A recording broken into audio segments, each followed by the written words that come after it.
I designed these nightstands and was just about to order the lumber until I saw the price tag, almost $3,000 for solid walnut.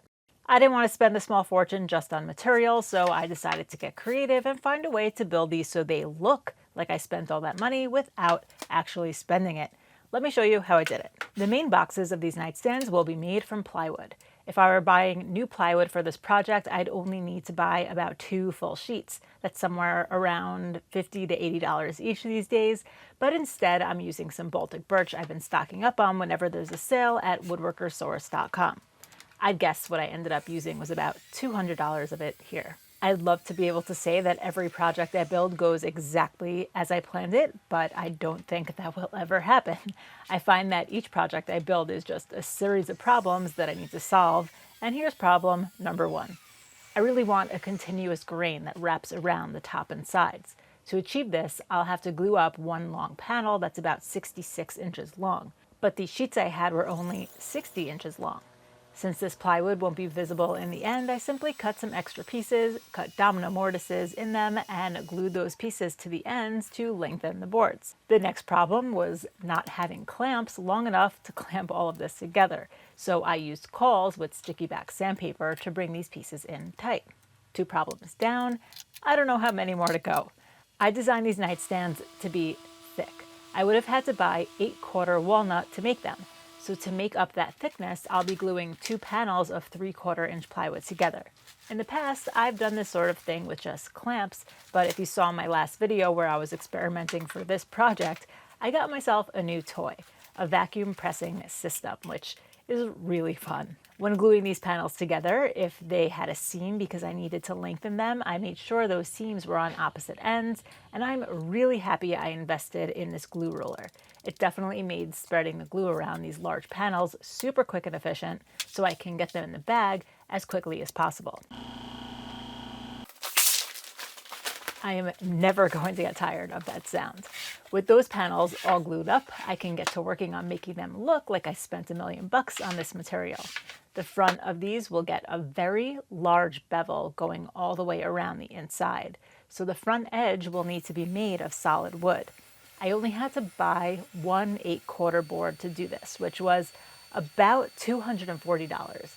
And I ripped it into strips, making sure they were wide enough to be able to cut that big bevel later on. I also used some scraps to cut the edge banding for the backs that will never be seen, but once those are cut, I can use their actual dimensions to trim the plywood panels to final width.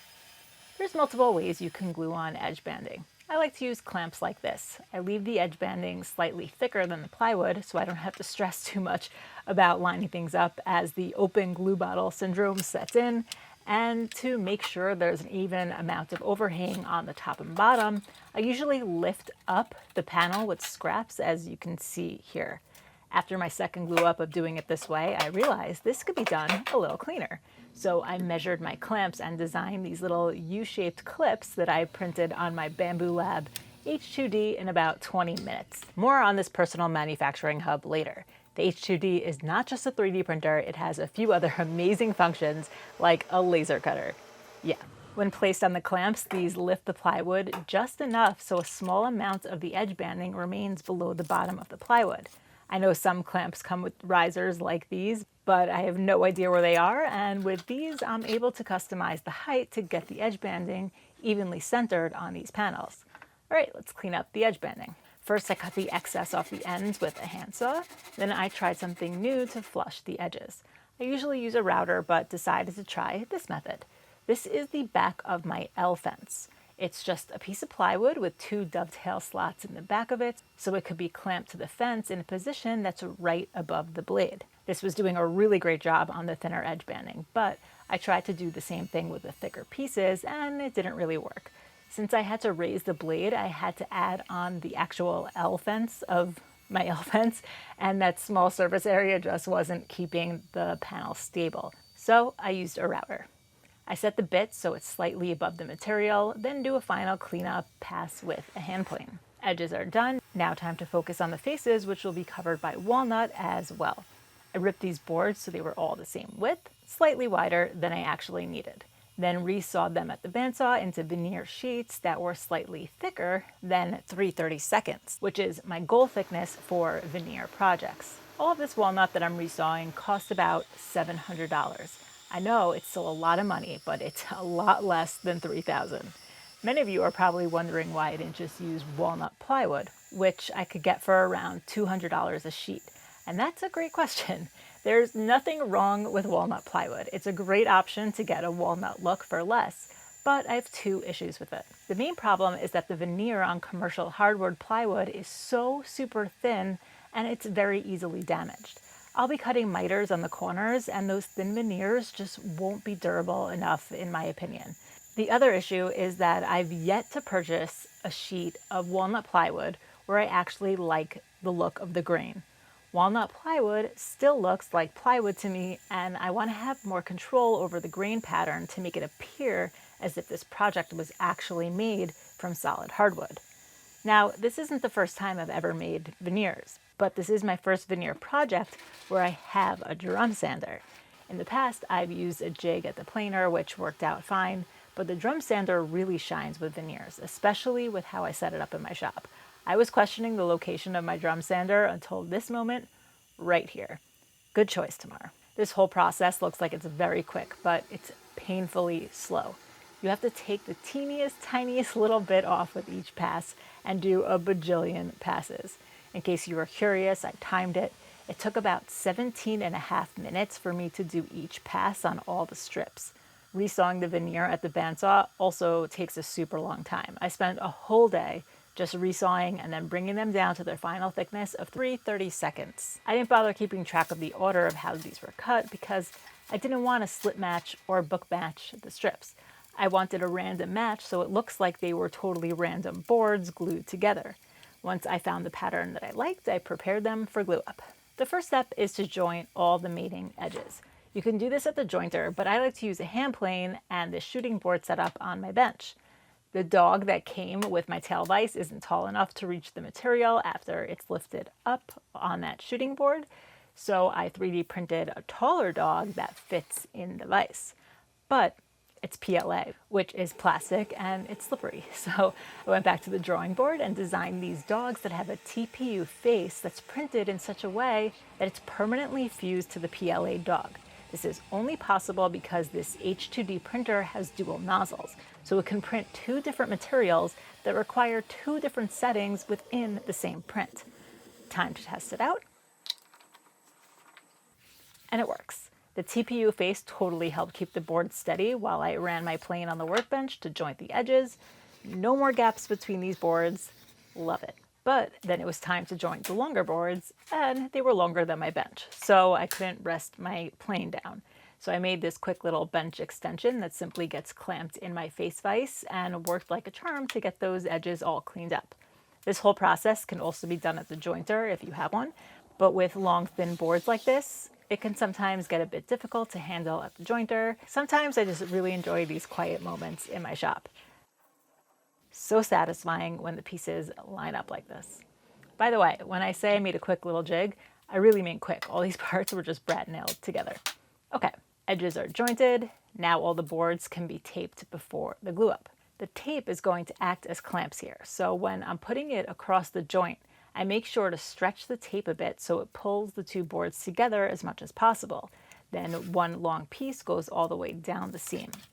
The panel's flipped over and glue is applied to all the joints one at a time and taped up across all the seams. In the past, I've always struggled with the amount of time it takes to remove all the tape after the glue dries. I know, such a mundane thing, but it just always frustrates me. So you can see that for each first strip of tape I put down, I made a little loop at the end, which will make it easier to lift off. Then every time I would add more tape, I layered it on the previous one so it will all lift off with ease with one fell swoop, hopefully. I know this seems like a lot of tape, and it is. I think I used a whole roll just for this step. So there are all those little things that you have to add on to include in the price of the veneer process. But honestly, after the price of the lumber, the most important thing to consider is time. This whole process takes a long time. Longer than it would have if I made it out of solid wood. So that's just something to keep in mind here. And speaking of time, it took me about 20 minutes to remove all the tape, even with the little loop tabs that I put on. I don't even want to imagine how much longer it would have taken without them. Every second counts. I scraped the bottom of all the joints to remove any excess glue, and if you're wondering how strong glue is, even on super thin material, I trimmed the end of one of the panels, and here is the glue line. When I bend it, it snaps along one of the grain lines, not the glue line. Okay, time to glue the veneer onto the plywood. I did a ton of research about different types of glues that you can use for this process, and I found this one called Unibond 1 on the same website where I bought my vacuum press. On that website, there's also really informative videos about the whole veneering process and explanations as to why this glue is better than other glues. I'll drop a link below if you want to look into it. Anyway, veneering is just like making a sandwich, and all my trolls seem to think that I'm really good at making those. I applied glue to one face of the plywood, then flipped it over onto the veneer panel I placed underneath, then put glue on the second face, making sure all the edges are covered really well. Then I put the top layer of veneer on. Now all those pieces get sandwiched between two MDF cauls and placed in the vacuum bag. I guess I am pretty good at making sandwiches. I mentioned I've done lots of veneer work before, but this is my first time using a vacuum bag for a veneer project. So it's possible to work with veneer without one. It just requires lots of clamps or contact cement. Anyway, I was able to get both veneer sandwiches in the bag at once, and I was so happy with how smoothly this all went. Still loving that sound. So besides for saving a ton of money, there's another reason why I chose to go through this lengthy veneer process. Quality. People hear veneer and they immediately think fake, bad, cheap. But when done right, in some cases, veneered projects are actually higher quality than solid wood.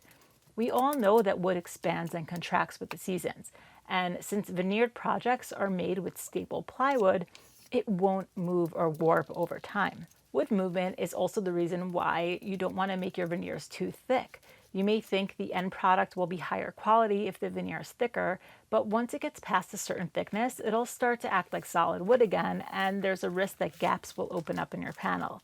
I've had success with 3/32 as my goal thickness in the past, so that's what I aim for. But as with most things in life, there's lots of debate on the interwebs about this, and I am sure there'll be some experts in the comment section below. All the vacuum pressing is done, so I can finally free up some space in my shop and get these panels all cleaned up. I left the veneer slightly wider than the plywood, so I didn't have to worry too much about it shifting during the panic of getting it into the vacuum bag. So that's cleaned up with a flush trim bit, and it may look like I'm running the router in the wrong direction, because I am. I read the grain before trimming, and I run the router so it's going along the grain instead of against the grain, and this will reduce any tear out. Just be careful when doing this and hold on tight. I try to read the grain as best as I can, but sometimes I get it wrong. Thankfully, the piece didn't fly across my shop to be lost forever in the abyss, so I could reattach it back on with CA glue and painter's tape. To be extra cautious here, I cut off the excess with a flush trim saw and sanded it down like it never even happened. I think every single project I've ever made has a small little bit that's CA glued on, just like this. Time to cut these to size, but before I do, I need to 3D print another flip stop for my MFT workbench so I can make repeatable cuts of multiple sizes. I already showed you guys how the H2D has dual nozzles, enabling you to print multiple materials at once. I also use both nozzles when I'm just printing multiple colors as well. This actually saves time on the print, and it also saves filament because it reduces the need for printer poop every time the color switches. This was a small print that didn't have too many color changes, but I recently printed a fidget toy for my son that required more filament changes. And in Bamboo Studio, it tells you how much filament you save by using a dual nozzle printer. Pretty cool. Look how clean this print is. This machine is the most precise consumer-grade 3D printer, so it can print something like these flip stops with a small print-in-place hinge super accurately, which will make the next few cuts on my project accurate as well. I'll be honest, when I built this MFT workbench, I really didn't think I would use it as much as I do, but it makes cutting long, wide panels to size really easy. First, the bottom of the box is cut to size. I made this a separate panel because you'll never see this piece, so I didn't care if the grain wrapped around the corners. It was just easier to make it separate. You're probably noticing that I'm making 90-degree straight cuts and not miters like I mentioned I would. Good catch. This material was too thick to cut all the way through with the track saw set to 45 degrees, so I'll have to do that another way. For now, I'm just cutting them to size so all the parts are more manageable for me to work on. The big panel I created will be both sides and the top. First, I squared up one end, then I flipped down one of those flip stops I just printed to cut one side to size. But I guess that clamp was just for show.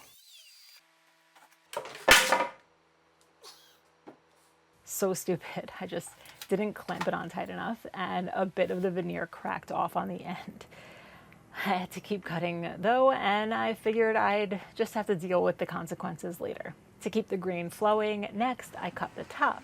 So I flip up the stop that was set for the sides, flip down the second one, and cut.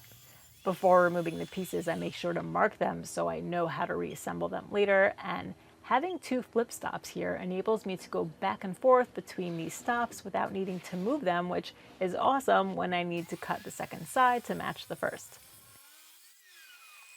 I was so scared that when I dropped it, I wasn't gonna cut away all the part that got messed up, but cut all of it away. Phew! Repeat for nightstand number 2, and now I have to figure out how to cut miters on the ends. I'll attempt this at the table saw with a template that I'll cut to size using a miter gauge. Only problem, it's hard to cut wide panels with a miter gauge without any in-feet support. So I made a quick little in-feet support jig that gets clamped through dovetail tracks, and these templates are the exact length that I need for all the parts. And I could have cut these on the MFT, but to be honest, I just got this miter gauge and I wanted to test it out. Also, I don't want to have to use the MFT for every wide crosscut. On heavy panels with multiple parts, sure. This light MDF where I only need 2 pieces, this is the way to go. And I've been meaning to make this support for a while. Glad I finally had an excuse. To cut the miters, or I guess bevels, I'll have to switch my fence so it's on the other side of the blade and put on the L fence. I forgot to press record, but to set it up, I ran one of the cutoffs through the blade that's set to 45 degrees and stopped halfway through the cut. Then I could put a square right on the edge of where that cut ended up on the top of the piece and adjust the fence so the edge of the L fence is touching the square. Now I double side taped one of the templates to my panel and take a deep breath. I'm so nervous to do this. Okay, let's do it. I have never cut bevels like this before, but I've seen videos where Philip Morley does it and his projects always look flawless, so I gave it a shot. Basically, the template is set so it runs along the edge of the L fence. So as long as your template's square, the piece will end up perfectly square and the exact same size as the template. I was so nervous to do this because I worked so hard to make these panels. If I messed this up, I would have had to start all over again. I usually like to do practice cuts if I'm nervous about a technique, but I didn't make any spare parts to practice on, so instead, I procrastinated for about 2 days before I actually made these cuts. Turns out there was nothing to worry about, but I did wish I had some practice pieces. I was really nervous to do the shorter sides, and now I'm like 20 times more nervous to do the longer top and bottoms. There was like a little bit of rocking. I had to like figure out how to, where and how to put pressure so it was staying against the fence. But I think a large part of that was that this wasn't waxed. I didn't wax this, so I just waxed this, so hopefully this glides a little bit more smoothly. And let's go, let's do it. As you can see from my knotting, waxing the edge of the L fence totally helped, and I was super relieved that cutting the wider panels wasn't as scary as I thought it would be.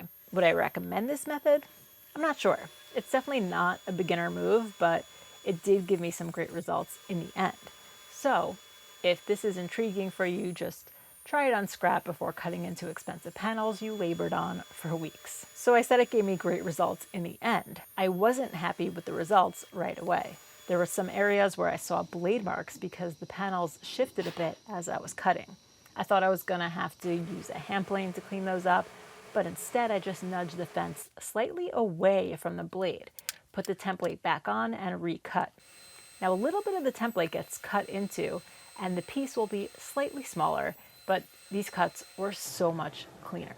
I think maybe my issue with the pieces wobbling a bit was hand placement. I probably should have been using a push block like this for my initial cuts. Maybe that would have been better. Again, test on scrap if you plan to do this. I wanted these to be 36 inches long. Now I have to live with them being a 16th shy of that. In my last video, I did some testing for this project, but that was just for the vacuum press. I glued up a box using miters without any reinforcements. So let's see if miters need to be reinforced.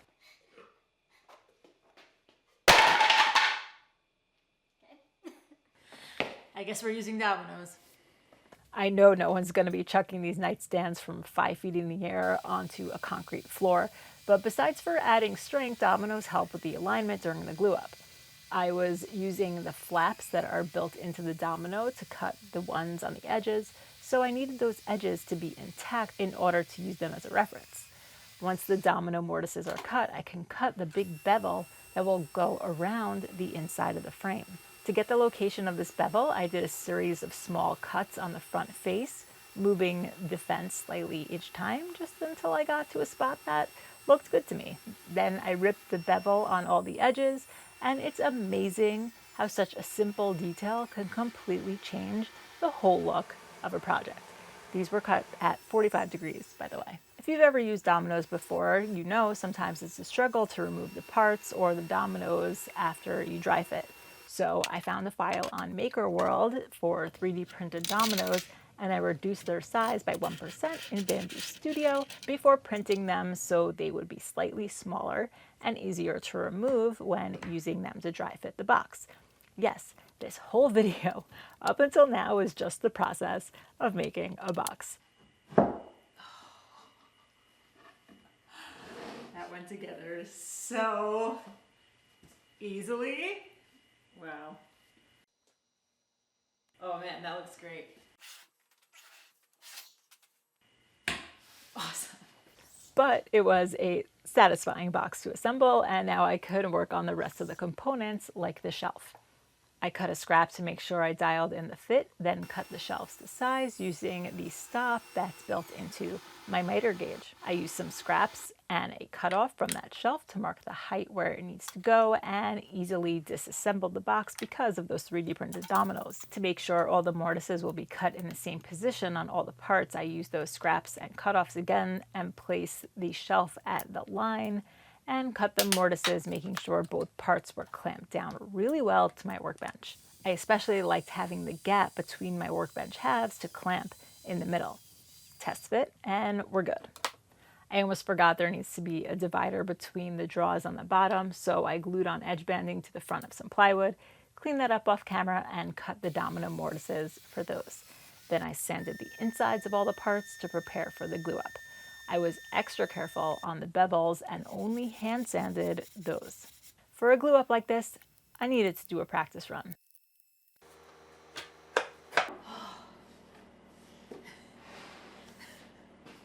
I was actually a little bit nervous that it was going to be hard to put on the top with like the shelves, these dividers and everything already in place, but nothing to worry about. That was super smooth. I hope it goes just as smoothly when I actually put glue in there. I feel like I jinxed myself there. You'll see. Anyway, it's easier for me to finish parts when they're flat on my bench, so I only finish the insides of all the pieces, making sure to tape off all the mortises so glue stickage won't be an issue. I do 2 coats of Osmo, waiting a day between each coat, then I can finally prep for the glue up.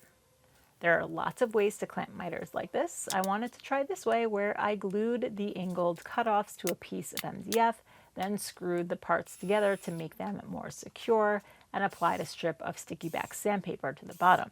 These corner cawls get clamped to the edges of the workpiece, and the idea here is that they won't slip when I clamp them together because of the sandpaper.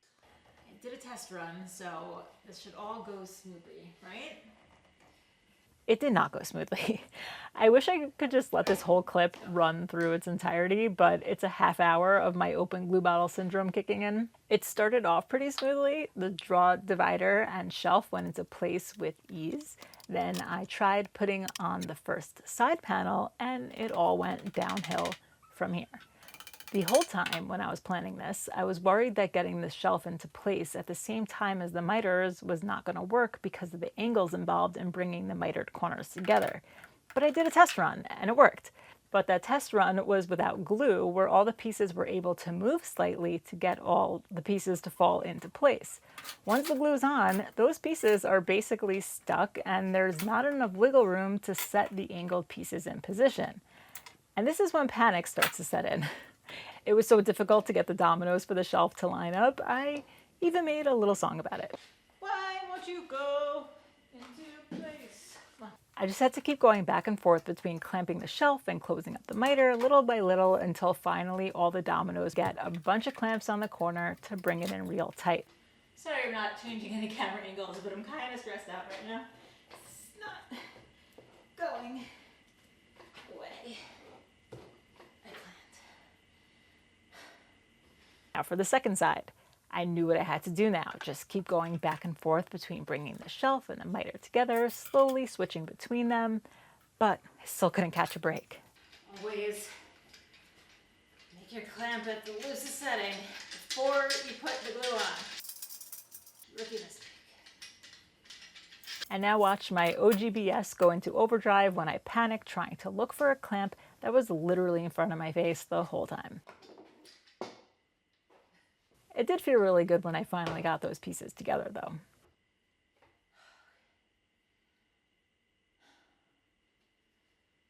And now for the top. One side goes on with ease, and then the other side. Oh, During my dry fit, this piece only fit because the side piece wasn't stuck in position due to the glue. So I had to bang the side out a bit in order to set the top down. I was so worried that this piece wasn't going to fit at all. So when I finally saw it close up, I was so relieved. There we go. There we go.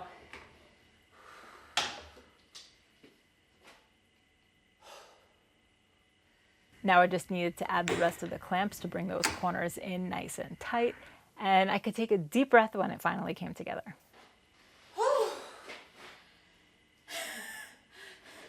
So much for the dry run. That was intense. Wow. If I had to do this again, I would glue up just the box with the dominoes on the miters, and I would put the shelf and the draw divider into dados after it was glued up. Lesson learned, but I still had to glue up the second one that already had the domino mortises cut in all the parts. I thought I would do this a little smarter this time by only fully tightening one side to the shelf and bottom. I left the second side a little loose so I could get the top on and slowly bring the top corner together. But for some reason, the shelf would not go in and it all started to fall apart. What is happening? There's a full 5 minutes of me going into panic mode, trying to figure out why the shelf wouldn't budge. And thank goodness, I finally realized it just wasn't aligned with the mortises, like front to back wise. So a few little tappy tappies and I got it. There we go. There you go. Then the top just needed to be nudged into place a bit. Now bring all those corners in tight and take a deep breath. Okay. I think that was even more stressful than the first one. Why? After I let those dry overnight, I sanded for what felt like days and worked on cleaning up all the little imperfections. There were some glue squeeze out in the corners that cleaned up easily with a chisel, and there were some inside corners that didn't meet perfectly, like they weren't aligned. But some chisel work fixed that right up, and a card scraper really helped with getting into those tight corners as well. I wish I could say the miters were 100% gap free, but there were some small areas that I filled in with my favorite wood filler, and then worked on breaking all the edges. I actually hated doing this step because I worked so hard to get such a nice sharp joint, but it has to be done. This is also another reason why making your own veneer is better than commercially bought plywood for miters. All right, draw time. First I rip all the draw parts to size, which determine their height, then cut all of them to length and cut grooves in all the parts that will hold the draw bottoms. I'll use dominoes to join these draws, and it's only my third time doing it this way, so I watched the other videos of myself doing it to make sure I'm doing it correctly. For real. In case I'm watching this video in the future for the next time I'm doing this, cut the mortises on the fronts and backs with the groove facing down. That's all you need to know.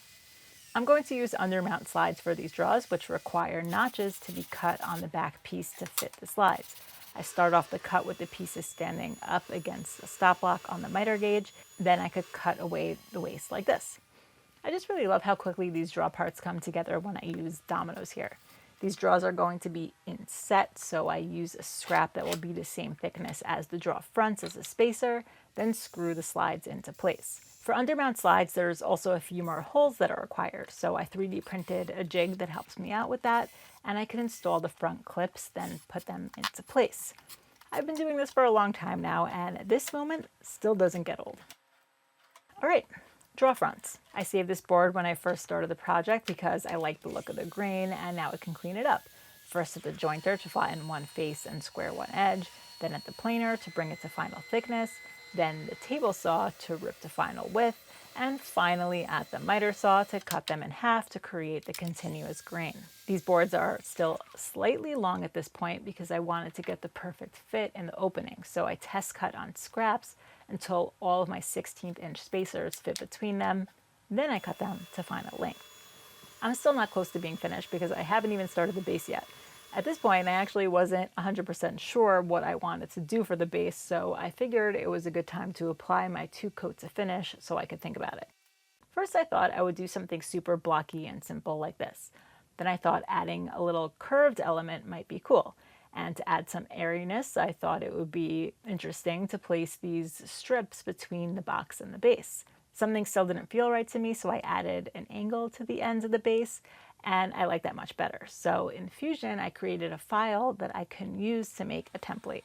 You know that 3D printer I've been using all through this project? Well, it's not just a 3D printer. It's also a laser cutter. Yeah. The H2D is the best all-in-one DIY powerhouse tool for your workshop. Cutting this template took 5 minutes. If I would have made it by hand, it would have taken an hour or so. While it would be possible to 3D print this to use as a template as well, it's so much quicker to laser cut, and now I have both options in one machine. And I didn't even mention there's another function. It's also a plotter. Like, you can cut vinyl stencils or create your own stickers. For this template, I thought I would have to use 2 sheets of this plywood to cut all 4 parts, but the H2D has a camera built into it, so you can place the parts you want on the material that's available. This whole process is very quick, and you can see that I'm using a fume extractor here, so I don't stink up my whole basement. Seriously, huge thanks to Bamboo Lab for sponsoring this video. I have so many more ideas that need to come out of my head, and the H2D is going to help make that happen. This set of templates were actually the ones with the straight sides. I cut the angled ones off camera and assembled it with the dovetail connectors. As for material, I didn't have to buy anything new. If I did, it probably would cost around another $100 or so. Using the miter gauge set to 45 degrees, I cut one end, making sure the cutoff will be long enough to be used as one of the sides of the leg. Then I used the stop to cut the middle portion of the leg to size. I designed the angles of the legs to be 10 degrees. So I adjusted the miter gauge to 35 degrees, which is 10 less than 45, and recut all those side cutoffs that created a 10-degree wedge I'll use later on during the glue-up process. Using the laser cut template, I marked the shape of the leg so I can mark out mortise locations for dominoes and then cut them. Now I can dry fit and mark the whole shape of the template. I figured it would be easier to cut these now when the pieces are smaller and the curve is easier to reach. I try to leave as little material as possible, so I stay very close to my line, like about a 16th to an 1/8 here. And I'll also be using those cutoffs later. Gluing these were pretty simple. After getting the dominoes in place, I used the 10-degree cutoff from earlier and placed them between the clamps to get even clamping pressure. but the inside corners were still not closing up, so a clamp up top pulls everything to the correct position. After they're dry, the drum sander came in handy here to get them nice and flat. Then I double stick taped the laser cut template to them and used a flush trim bit at the router table to make the inside curve perfect. I had to do this in 2 passes because these pieces were 1.5 inches thick, and I repeated the process on the rest of the pieces. I got really lucky here. The inside cutoffs from earlier were just about the exact size I needed for these standoff strips for the base, so I squared them up and cut off the curved ends. I say I got lucky because I didn't have any more 8/4 walnut left for this, and I really didn't want to buy any more. These legs are going to overlap each other, so I played around a bit with different angles, and 50 degrees seemed to look nice to me. So using a bunch of center lines marked on the pieces, I marked that angle on all the parts to cut in half laps. When I was planning this project, I thought I was going to be able to use my miter gauge for this cut, but it only goes to 45 degrees. So I simply lined the workpiece on a sheet of MDF and stuck it down with double-sided tape to make this cut. I just kept moving the fence over slightly until I got to my other line.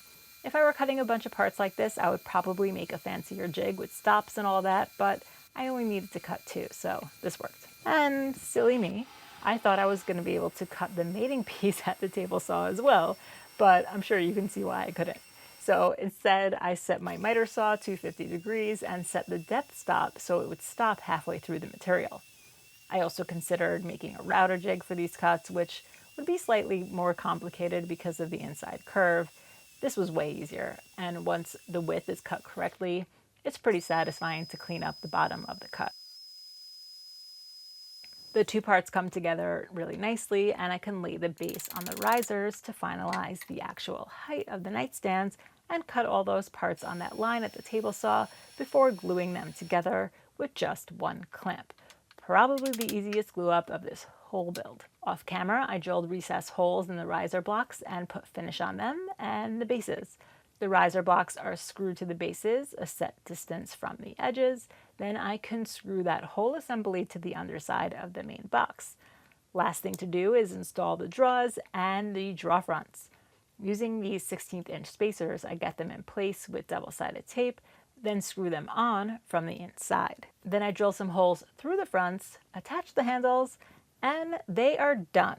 I love these so much.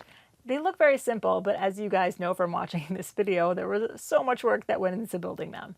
Choosing to make my own veneer definitely added to the workload and the timeline, but I think it was worth it to create a super high quality end product that cost way less in raw materials. The interior bevel is such a simple detail that changes the whole look of the project, and I think it looks really cool. They're clean, functional, and have just enough design detail to make them feel special. It took me a while to nail down the design of the base, and I'm happy with this, especially with the riser blocks. I love how it adds a bit of airiness, almost as if these heavy boxes are floating. But if I change my mind down the road, I can always just make a new base.